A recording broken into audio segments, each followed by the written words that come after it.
Two. Hey everybody, it's AJ from Bob and AJ's Archery World. Today I want to do a couple minute video on the new Hoyt Alpha X. So this is Hoyt's new aluminum offering. They have it in two different sizes. They have a 30-inch bow and a 33, but it's actually like a 30 and a quarter or 30 and a half, and the 33 is actually like 30 and 3/4. So I just want to touch base on these bows real quick. There's a lot of changes. This is not the VTM. This is not the Ventum Pro. The riser is machined out significantly differently. A lot more machining work involved in this riser. And honestly, it just looks super cool. They did this to cut weight, and it actually makes the riser more stable. The riser, besides being machined out a lot more, which I haven't heard anybody talk about yet, is longer. So if you hold this bow next to last year's bow, it's longer by an inch. If you hold the 33 next to last year's 33, it's longer by a couple inches. So last year I've been shooting the Z1S, which is a 33-inch axle. The riser on this 33-inch bow is about 3 inches longer. So the thing that's nice about that, it just makes the bow balance incredibly well and makes the bow more stable. Now if we come up here to the cam, they made 1/4-inch adjustments, which is super easy to do.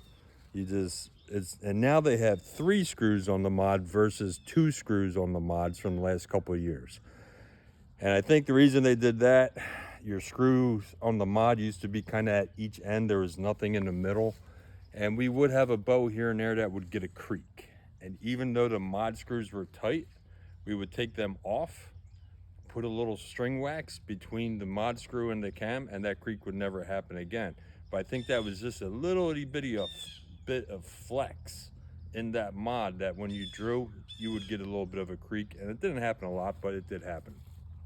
But that should be remedied now. So now you have 1/4-inch adjustments. You have 3 settings for let off from 85, 80, and 75, which is pretty cool. That's just 1 screw. And now you got these little rubber bumpers on the top and bottom cam. So now if you were lowering your bow from your tree stand, and if it just happened to hit the ground exactly correct, your cam is actually not hitting the ground. It's just the rubber bumper. But the thing that's really cool about the rubber bumper is with these sticks, the new Ghost sticks, which we'll get into in a minute, your cam is touching, but the cam is not touching. The rubber bumper is touching. So no longer is your cam track on the ground or your string on the ground. That rubber bumper is taking up that space there. Another thing they did with the up top here on the limbs, you know how you now have 1/4-inch axles. They got rid of the E-clip that held your axles in, and now it's a Torx head screw, which is wonderful because we have had E-clips go missing. Guys lose them. And that's not the best situation if you don't have an E-clip on the end of your axle. Besides that, they also went to aluminum spacers versus the plastic spacers that they've had over the years. So it's just a much more solid system. The limbs themselves are wider. The limb pocket is wider. So this is actually almost a 1/2 inch wider than the past limbs. The limbs themselves, these are, I think, almost a little bit less than a 1/4 inch wider than the last limbs. So there's a ton of changes. The grip is different. It's the same kind of vital point grip that they had, but it's much more narrow than what was on the Ventum Pro and the VTM, and which I like a lot. So major changes on this bow.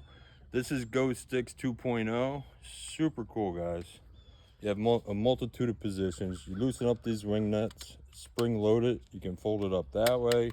1 position, 3 position, 4 position. So now if you want to put it in your case, you no longer have to take anything off your bow. You just fold these back.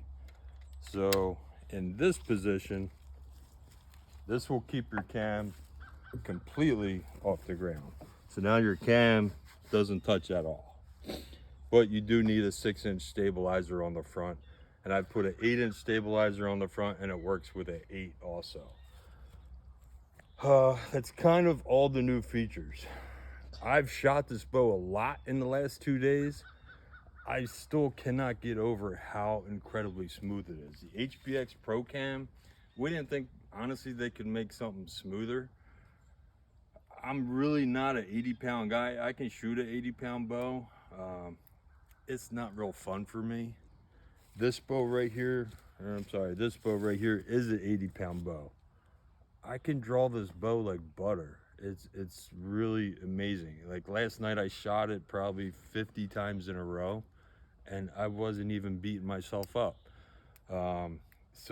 And I'll just, not to show you how strong I am or anything like that, but this is an 80-pound bow, 30-inch draw, 80-pound bow.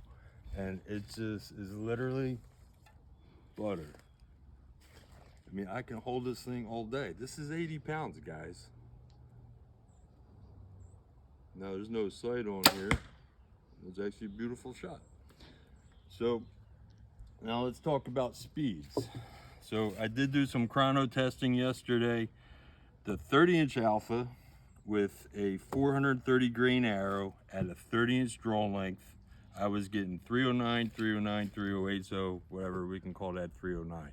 That is a little bit faster by 4 to 5 feet over the 30-inch bows from the last 2 years. The 33-inch Alpha at 70 pounds with a 430 grain arrow, same arrow, 30-inch draw, I was 299, 298, 298. So we can call that 298. So that's right on track for where these bows have been putting out speeds. But guy, the shooting experience is unlike any other. So, and the other thing I want to talk about is this color. This color is awesome. It's a brand new color by Hoyt. It's a new solid. This is called Tombstone. So this is Tombstone with black limbs, which I think looks incredible. That is all Tombstone. So this looks awesome too. If I get it off my rack. It's just a really sweet looking color. And the other color they brought out this year that they did not have was the Kuyu Vias. They've always had Kuyu Verde, but they just offered the Vias. So I'm looking forward to getting some Vias bows in here. But come on into Bob and AJ's, guys. Give these things a try. I'm telling you, you won't regret it. This is a new offering from Hoyt, unlike anything they have ever had. And we're going to talk about the carbon bows probably tomorrow for you. I'll get a video out on the carbons, but I'd like to spend a couple days shooting each bow before I want to come out here and talk to you about it. But yeah, come on in, guys, check them out. Thanks.